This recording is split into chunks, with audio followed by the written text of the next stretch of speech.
Hello, everyone, and welcome on our third presentation today. This presentation will be in English.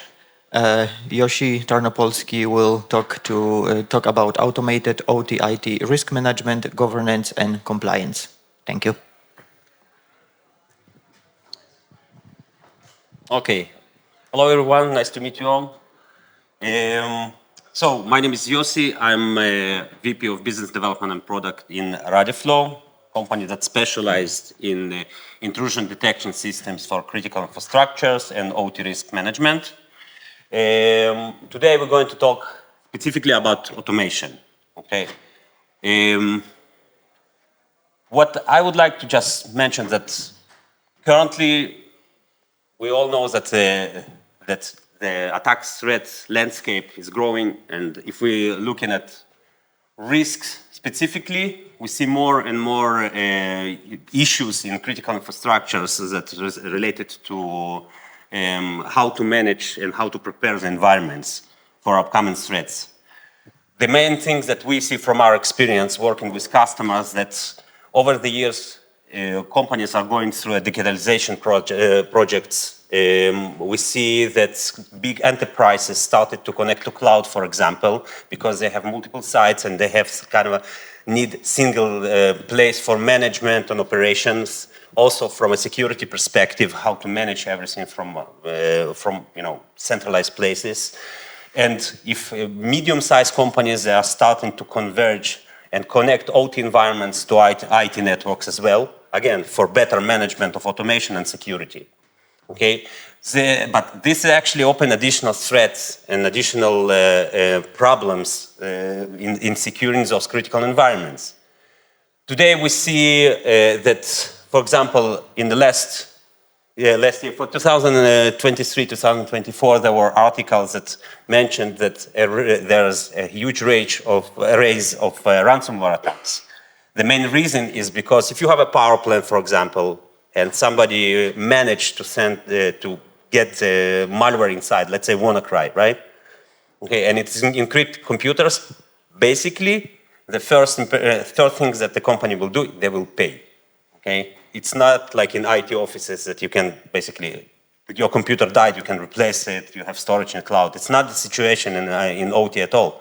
You have legacy devices, you have very critical processes, so they will pay to get back to normal as soon as possible. Okay, plus, looking also on, let's say, Gartner. Gartner posted 2 years ago that secure remote access will be the new trend. Okay, after COVID, people started to work hybrid.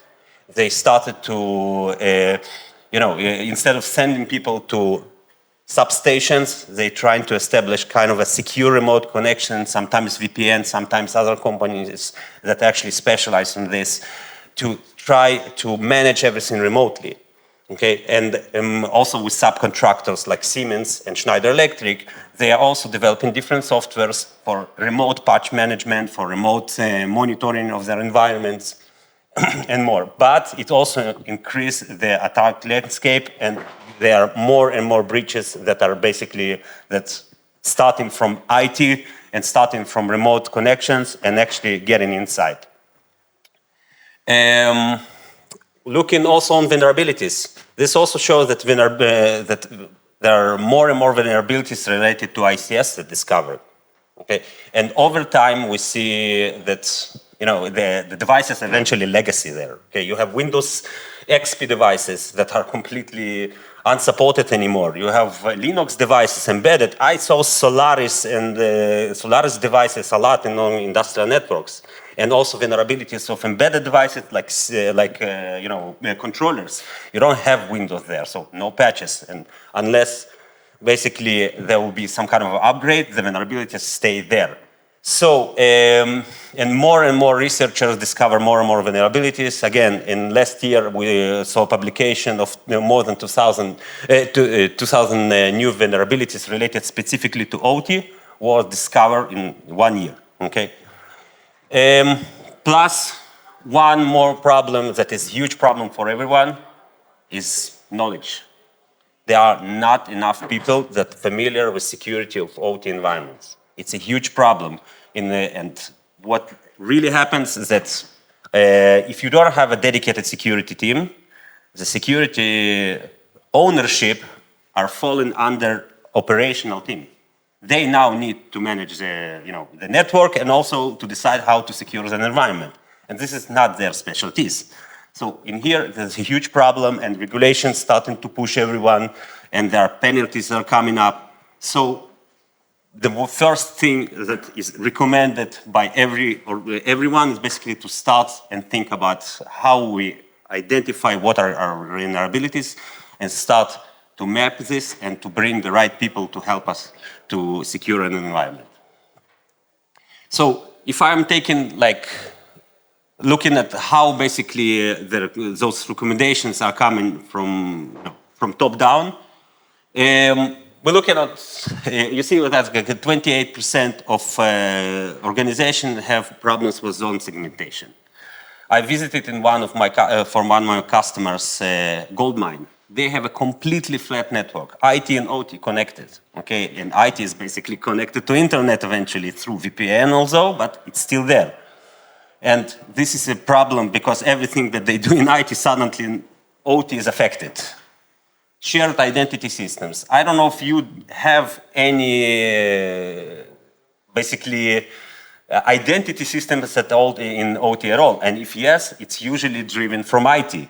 Okay, you have Active Directory, industrial Active Directory. Not many have this. So if you don't have it and you need identity, usually IT identity tools are used over there. And if you go in and doing Shodan, Shodan is a kind of a search engine for devices, connected devices. You write Siemens and region, you will see a lot of organizations that controllers and HMIs are discoverable if you are scanning the network. I'm not talking about this part. This is basically becoming obvious. You have problems with password, default and weak password, specifically in embedded devices, legacy systems, unpatched systems, missing asset inventories. People do not know what they have. Okay, so this actually drove some kind of, governmental need of awareness. Okay. So they started to create frameworks that will help you to kind of understand what you need to do. Because if you are a small organization, you don't have a security team, you need some kind of a framework to focus. So IEC 62443, it's a framework, pretty old one, but it's actually starting to help you to understand what kind of a security you need to add. Okay, what defense in depth you need to have.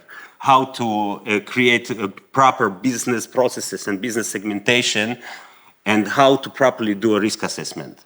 NIST CSF started to push for core functionalities, how it's direct you how to actually improve your core functionality. SANS, for example, talking about 5 main segments. It's segmentation, monitoring, incident response, secure remote access, and vulnerability management. And you have a lot of them. Okay, there's plenty of them. But those are basically frameworks and recommendations how to improve your security. That from there, you start new directives and new laws are coming from each country. NIS2 is, for example, very famous. Everybody know about it. Everybody worry about this. But it basically takes information from frameworks and start to mandate customers to implement those security because it's not coming in fast enough. Okay, and as I said, attack landscape is growing. And basically, it's not just what you need to do. Is if you will not do this, you will get fines.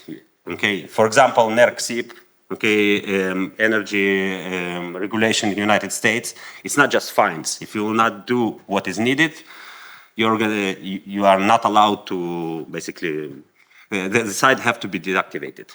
Okay, this way. Now, the way how to actually to improve this, all of those frameworks are pushing for few specific mitigation roadmaps. Okay, first of all of them talking about gap analysis. Okay, you need to identify what you have, and it's not talking about you need to fix this.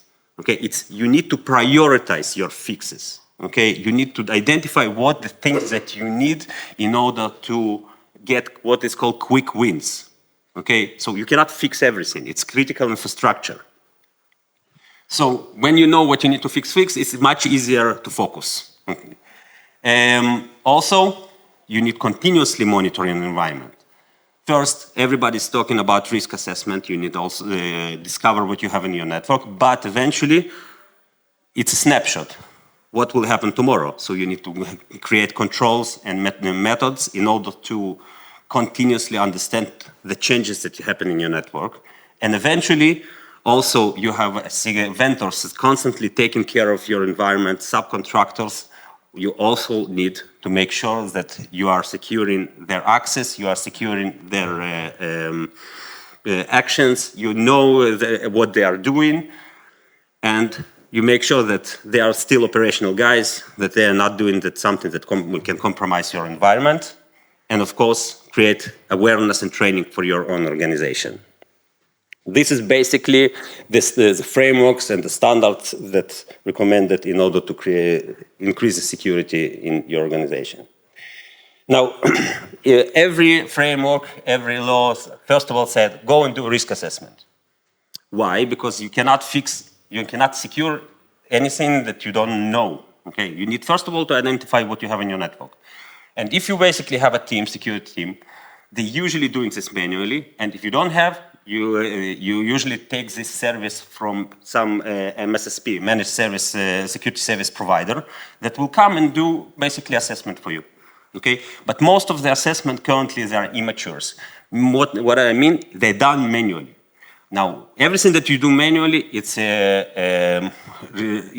resource consuming. It takes a lot of resource, it's expensive, and it takes a lot of time. Okay, so first of all, when you do an assessment, it's one-time snapshot. So it's Wednesday, I collected the information, but next week something changed. So does this assessment is basically still valid or not? Okay, does information that I collected and analyzed, is it the same behavior and the same, let's say, overview of my network like now or over weekend? Over weekend you have different activities in your network. Okay, do you cover everything? What about backups that happen once a month? So you cannot just chase and collect information and make everything up to date. It's one snapshot. So you need to take this into consideration. Now, also, the problem is also with data gathering when you do it manual. Usually I ask my partner, with my colleague we visited the partner, and I ask him how much time and how much resources it take for you to do assessment, OT assessment. He said, I use 4 people for a site of about 200 devices, and it takes me about 1.5 to 2 months. Okay, why 4 people? Because 2 people I'm bringing the OT engineers that will take the functions from PLCs, and 2 people are network guys, okay, that mapping my switches and communication. So it's very resource consuming. And don't forget that I didn't mention any customer resources. If you bring in external source, they still have to be with the OT engineers and the IT team that's from a customer side. So they are not working, they are here just for the assessor. So huge problem from the other side as well.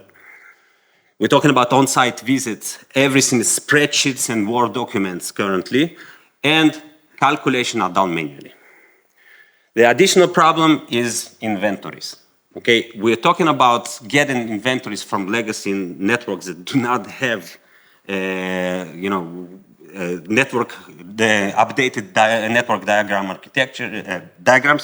and already built-in architectures and inventories. It's very, you will never get 100% if you're doing this manually. So there's a huge gap between doing this in automation or automated way and manual way. Okay, so in most cases, what you will discover that there are usually more devices that you expected. And we see this when we have IDS projects, for example, right? I had a customer in the United States, a power plant, and he was sure he had like 200 devices, just for example, and he discovered additional computers that somebody added to his network and put it under the table over here, and nobody knew about it, okay? Because it was there under the table, that's it. So it's always there's a gap of how much devices you have, and it's also a problem. One additional example, basically also with this, as I said, the gold mine that I had, okay? So they had huge machines, okay, that did some kind of digging work, right? And they consider this as a black box, but inside they had Windows devices that controlled everything.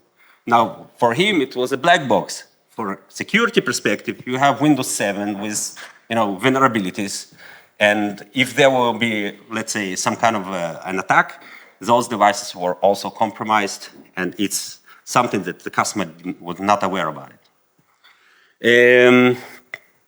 Inconsistent risk ratings. So there's a lot of frameworks, right? There's a lot of ways to do risk assessment. There's thousands of ways. And the metrics are completely different in every one of them. So there are no standards right now. And basically, one of the things that usually the assessor is doing is he's sitting with the customer and trying to understand what is more important for him. Okay, but it's not always the case, and still there's a gap right now. And the last thing that imagine you have a water facility with 20 devices, right? 20 substations, right? And you have a team that's doing assessment. How long it will take to complete 20 sites? It's long, right? And we have organizations that, let's say, like, grid and power distribution that have hundreds. And if you need to do this assessment every year, what do? It's impossible to scale.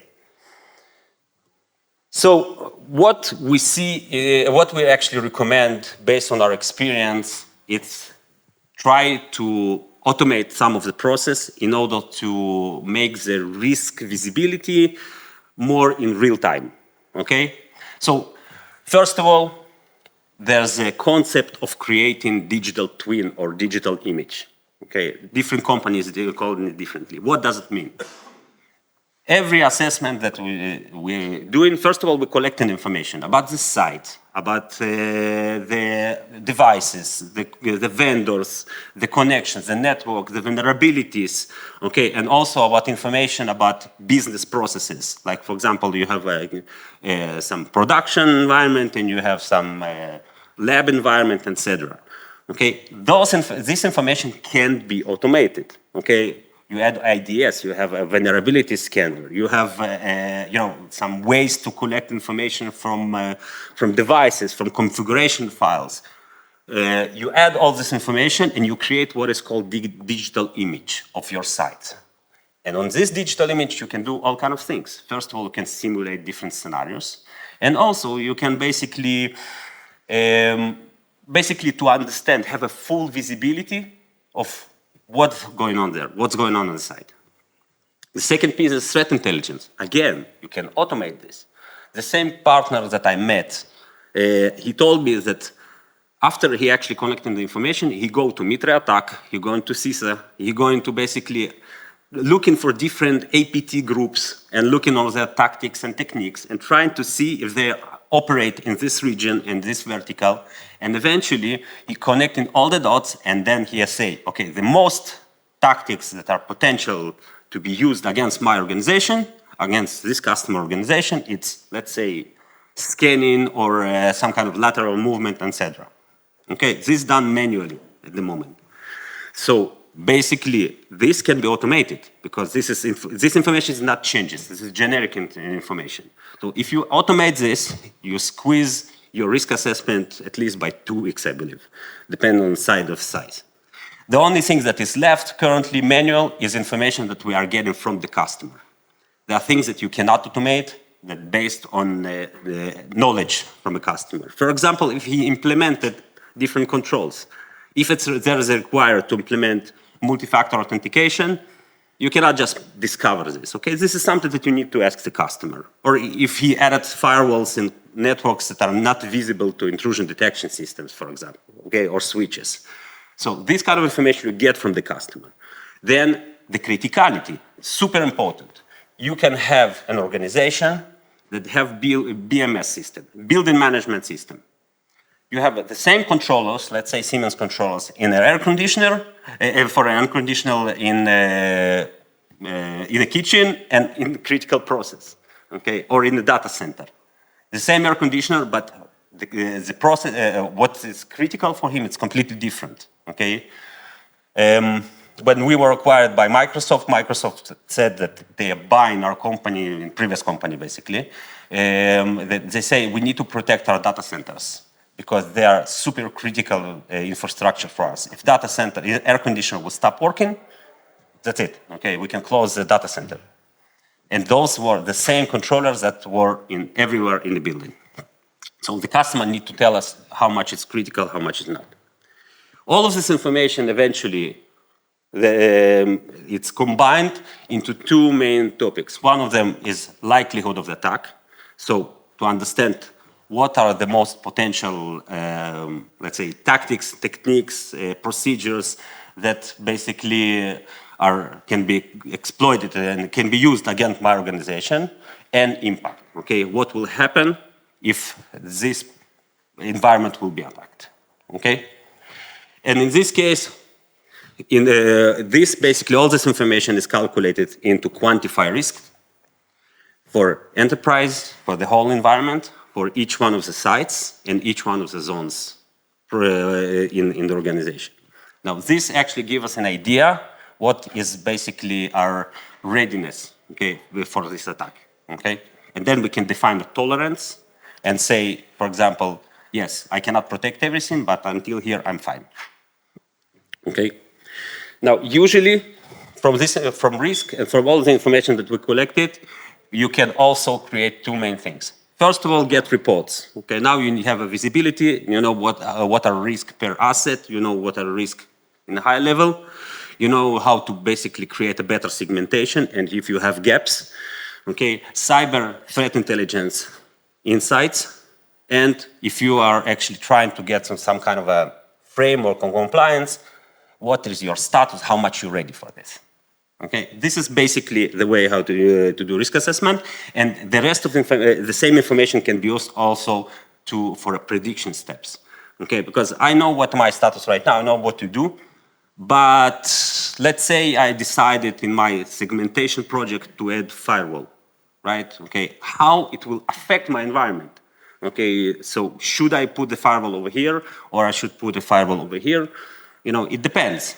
So we need to do some kind of what-if scenarios, okay? And there's tools that actually, if you add information over there, it basically will create you attack vectors, okay? Let's say you have a device that's connected to internet, but the same device is also communicating with an industrial floor, with some critical PLC, okay? So there is an attack vector.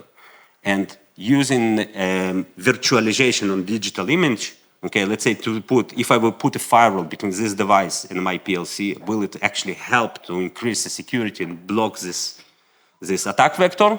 Okay, this actually will give me an idea if I should basically start my segmentation process specifically here. Now, this is one problem, one thing that it could actually solve. Simulation can also come from a financial perspective. One of the biggest problems in security in OT, and this is, I can tell you 100%, and you probably know this, is to justify investment in security in your site. Okay, you come into management and you say, I need to invest in my security for this. And they usually do not understand. They know a high level you need, but they don't understand. It's not IT. IT, it's clear for everyone. But to get a budget for security is very difficult. So if you are doing simulation and you are focused and you are prioritized on top 3, for example, mitigations that are most critical for you, it's much, much, much easier then to justify what you need to do and not just say, I need a security project, right?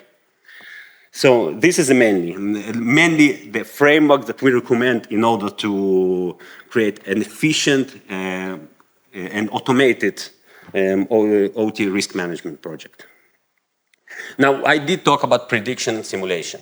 I just wanted to show how it's actually evolved over the years, right? Okay, we had before manual collection of data. You know, assessors used manual collection of data of vulnerabilities and different threat modeling about APTs and tactics and techniques, and they basically connected the dots. Okay, you see basically manually Excels that say, you're coming from here, you're coming from here, you're coming from here. If it's actually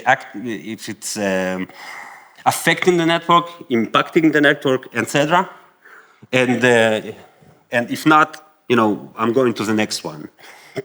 Okay, today we do have some kind of we have tools that doing this kind of a simulation by itself, because again it's basically algorithms, and basically the information that is collected from different ideas and vulnerability management can create attack vector simulations, and you can look and see if you disable this attack vector, if you take this device or disconnect it from other network, how it's affecting, how the score is getting better or worse. And in the future, this is something that currently everybody is talking about, okay? It's not just to understand, it's also to predict, and AI is coming more and more. Machine learning also coming more and more in this kind of space. You can use, in the future, you will be able to use, predictive mechanism, AI predictive mechanism, and run this in continuous way that if something changed in the network, immediately it can tell you that it opened additional attack vector, or it's actually, we're going to impact your network in kind of a more severe way. Okay, this is what we actually predict and also going to happen, and it's going to happen in real time. This is basically what most of companies trying to achieve that in this space. And if you are ready, then simulation will basically uncover 45% more potential breach paths than static. So just last example, we don't have much time in here. I said I will not show real customer use case because most of my customers are confidential, unfortunately. But I did talk to a few customers and partners, and I basically collected some reports, and I prepared 2 use cases. So if you basically take a large industrial plant, right? Assessment for large plant, it's about 190,000 euros mostly, okay? Well, most of this is because time and people, okay? So if I take 5 consultants for this big plant, that a few of them basically will do networking, few OT, it will take a little bit more than 3 months, and we will have score variance for plus minus 30% from the reasons I talked before, from usually outdated information, etc. And the report has to be manual. If you automate this, you need software that do this kind of calculations and analysts that will work on this. Okay, basically it's 1 person, sometimes 2 maximum, and it can take a week. Okay, now this saves time, this saves cost to the customer, and this the information is much more accurate. Same, I give additional example from distributed facilities that you have 20 devices like water. 20 devices, it takes about 6 months minimum. Okay, if 20, sorry, substations. Okay, minimum 6 months. The same variant. Let's say we have 3 consultants that are going side by side and generate this data. Okay, and they have to create reports for each one of the side. Long process, very difficult. If we take automation, usually using the softwares, it can take up to 200,000, like this is maximum, I believe, with analyst services.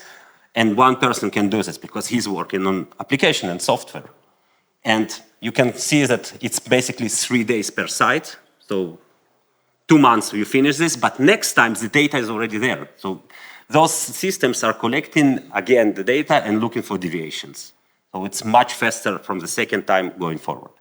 So just to conclude, there are no air-gapped systems anymore.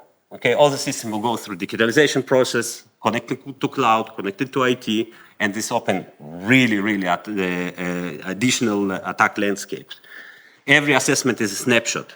It's not something that you can actually predict the behavior and say, this is how the network is working. You did assessment, this is just for now. Okay, see changes as they happen. The main takeaway from here is try to implement real-time procedures and not just one-time procedures. Okay, and you need to think like an attacker. So if you have attack groups that operates in some area and they're using those techniques, you need to protect specifically, to prioritize your mitigation around those techniques. This will help you to be more ready. And if you automate, you save money, you save time, you save resources, and those basically my key takeaways from this presentation. So thank you very much.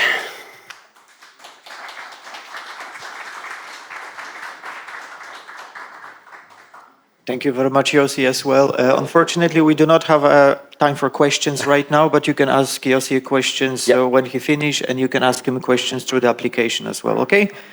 Thank Thank you. you very much.